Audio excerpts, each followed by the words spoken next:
Olá, eu sou Macorati e nessa videoaula vou continuar o nosso curso de C#, dessa vez falando sobre Generics. Generics é um recurso disponível a partir da versão 2.0 da linguagem C#. Generics ele introduziu o conceito de parametrização de tipo, tornando possível que o desenvolvedor projete classes e métodos que adiam a especificação de um ou mais tipos, até que a classe e o método seja declarada e instanciada no código. Com isso, as classes e os métodos combinam a segurança de tipo, a eficiência de código, que seria o desempenho, e a reutilização. O enfoque que eu vou dar aqui nessa videoaula, na utilização do genérico, é sobre a sua utilização com coleções e os métodos que operam sobre elas. Bom, Generics está definido no novo namespace system_collections.generic.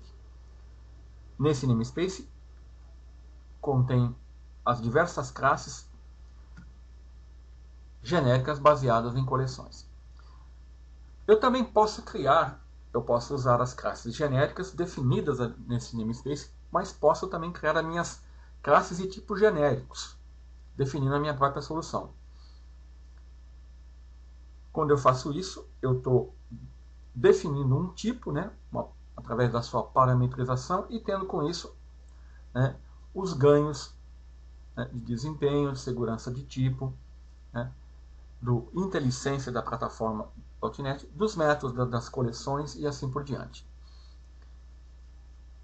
Então, vamos mostrar esse recurso aqui usando o Visual C# 2010 Express Edition. Eu vou criar um novo projeto, File New Project, ou New Project aqui, do tipo Console Application, chamado curso C# Generics.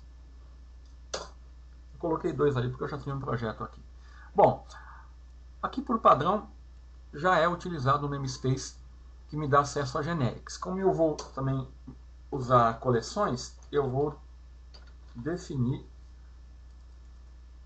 o using para o namespace coleções. Fazendo isso, eu, além de ter um código mais organizado, eu ganho tempo e não tenho que ficar digitando esse nome comprido aqui, System Collection genérico ou System Collection. Isso é um dos motivos que eu uso aqui a declaração dos namespaces. Bom, então, vamos começar com os arrays, lembrando como que funcionavam os arrays. Quando eu tinha um array, eu tinha que declará-lo,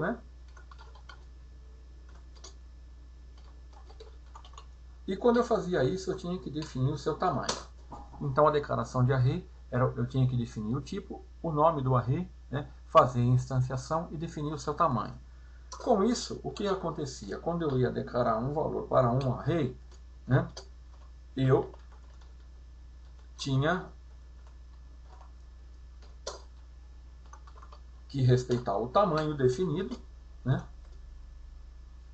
E se eu tentasse incluir um tipo de dados que não fosse do tipo para o qual ele foi definido, aqui no caso é um array de strings, o compilador iria reclamar, certo? Então, embora arrays fosse uma solução conveniente para tratar um certo volume de dados, ele apresentava certas limitações, como eu tinha que saber de antemão o tamanho da coleção que eu ia trabalhar e eu tinha que me ater ao tipo para o qual ele foi definido. Sem contar que com os arrays, operações como ordenação, inserção, tinham que ser definidas via código. Então, as coleções, elas realmente melhoraram um pouco. Então, eu vou definir uma coleção aqui do tipo ArrayList, chamar coleção. Então, a primeira ganho que eu tive com coleção é que eu não preciso. A alocação de memória era dinâmica. Eu tinha então a alocação dinâmica. E eu também tinha acesso aos métodos das coleções, E outra coisa que as coleções traziam era a possibilidade de eu trabalhar com tipos diferentes de dados aqui. Note que na declaração do array eu tenho que definir o tipo de dado que eu vou armazenar no array. Aqui seria string. Poderia ser um int, né? Um array de inteiro, um array de strings. Na coleção já não. Eu apenas declarei a coleção. Então, pode notar que aqui eu incluí uma string, aqui eu incluí um valor inteiro e ela não chiou. Tá? Aqui, ó. Agora, o problema da coleção é que quando eu usava um método para incluir um elemento, olha como ele era tratado como object. Isso causava o seguinte problema. Quando eu precisava recuperar um valor da coleção, por exemplo, recuperar o valor, o segundo elemento, o que acontecia? Eu tinha que fazer um cast. Por quê? Porque aqui na coleção ele é tratado como objeto. Então, se eu quisesse atribuir o valor 100, que é um tipo inteiro com uma variável valor definida como int, ao obter da coleção eu tinha que realizar o cast. Senão, o compilador iria reclamar. Ok? Vamos então agora ver generics. O que generic traz de novo? Então, ó, como eu já tenho o namespace, eu vou ter acesso aqui, olha, a diversas coleções genéricas. Mas eu vou usar a lista genérica. Então, a sintaxe na linguagem C# para a declaração de uma coleção genérica é aquelas declaradas no namespace System Collection Generic, é eu abrir o sinal de menor, o tipo da coleção, né? No caso aqui, eu vou definir string, o nome da coleção, eu tenho que instanciar a coleção, né? Pronto. Aqui eu defini uma lista genérica de strings. Então, a sintaxe ficaria assim, né? O tipo, o nome, a instância e o tipo. Sim, porque eu poderia declarar uma lista de inteiros.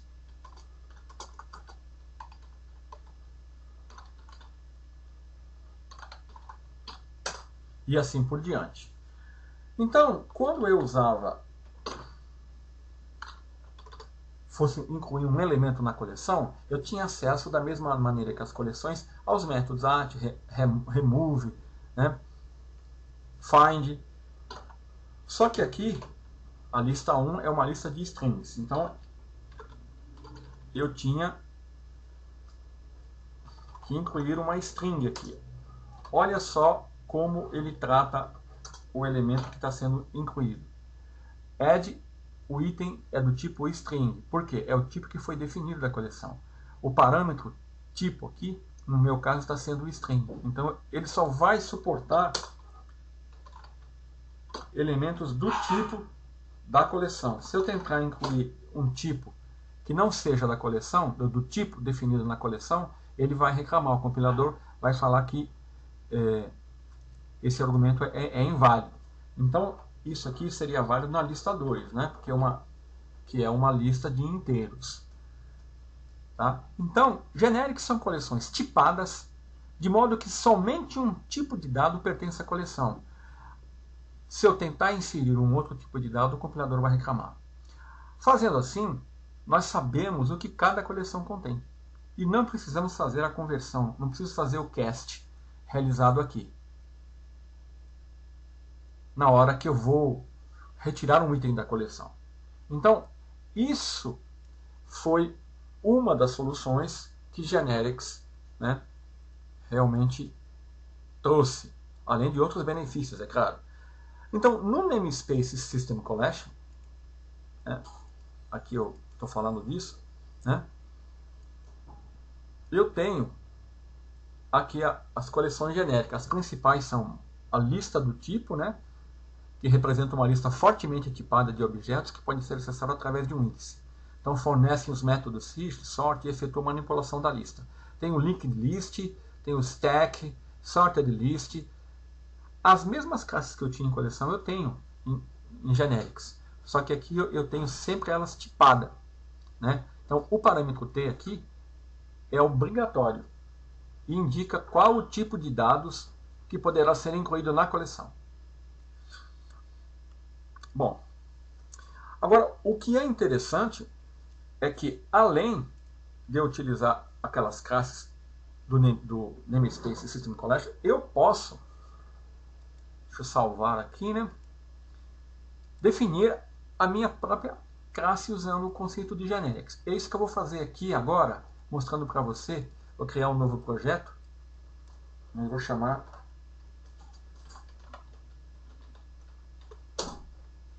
então aqui, olha, para ganhar tempo, eu vou até copiar daqui.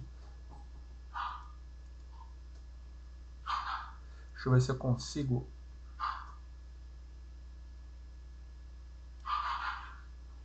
Eu vou copiar aqui, definir uma classe aqui. Cliente. Aqui eu tenho, vou definir só uma propriedade, né, e um construtor.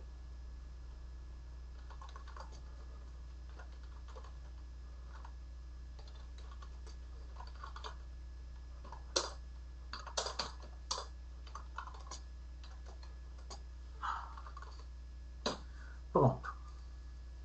Uma classe cliente bem simples, né? E o que eu vou fazer? Eu vou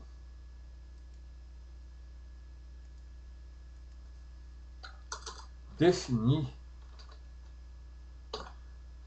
uma lista genérica, só que o tipo que eu vou usar aqui vai ser o do tipo cliente.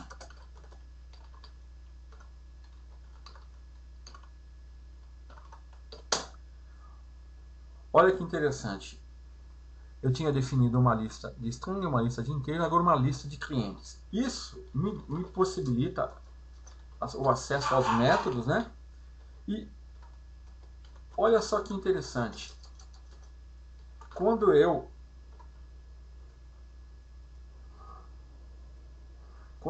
vou incluir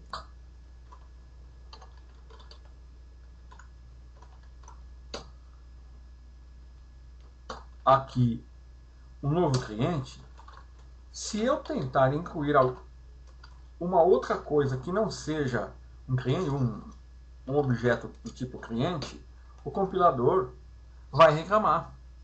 Tá? Por quê? Porque a minha lista aqui, o tipo que ela suporta é clientes, então eu só posso incluir aqui objetos do tipo cliente. Tá? Então isso é muito interessante, é isso que eu comento aqui, olha. Então, fazendo isso, né, eu estou querendo dizer que a coleção clientes é do tipo list e aceita somente itens do tipo cliente, que é a nossa classe. Então, quando eu tento incluir um tipo diferente de cliente, como um string ou inteiro, o compilador vai reclamar. Então, usando os parâmetros de tipo, eu posso permitir que os métodos trabalhem com um tipo genérico, né, como foi feito aqui, olha. Né? Então, esse que é o grande recurso, né, que favorece os desenvolvedores de generics. A possibilidade de eu criar listas genéricas fortemente tipadas, com alto desempenho, com acesso ao IntelliSense e com acesso aos métodos das coleções, sobre qual elas se baseiam. No caso aqui eu estou trabalhando com uma lista genérica. Bom, outra coisa que eu gostaria de falar, embora o meu ênfase aqui seja sobre classes, né, eu posso utilizar genérico em métodos, interfaces e delegates. Então, um exemplo aqui, ó, da declaração de uma interface usando genérico, que eu poderia fazer, eu viria aqui, ó, interface, aqui, produto e produto, né?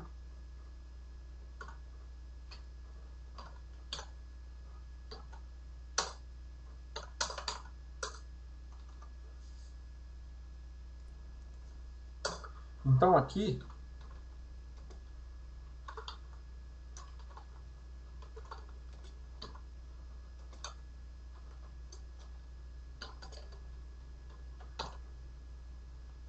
é um exemplo onde eu defini uma interface genérica, cujo tipo é T.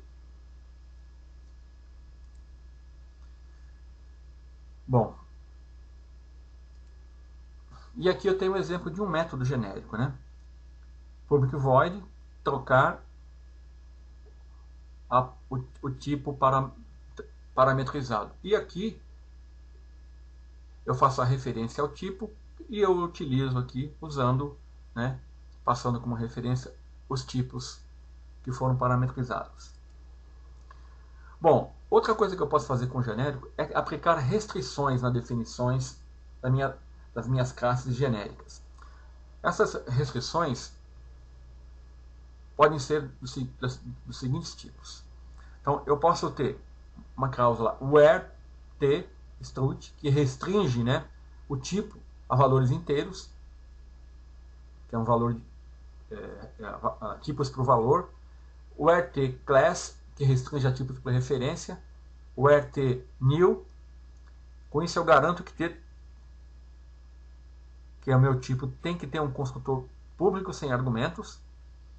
Where t base class significa que eu estou restringido ao tipo, a um tipo de referência.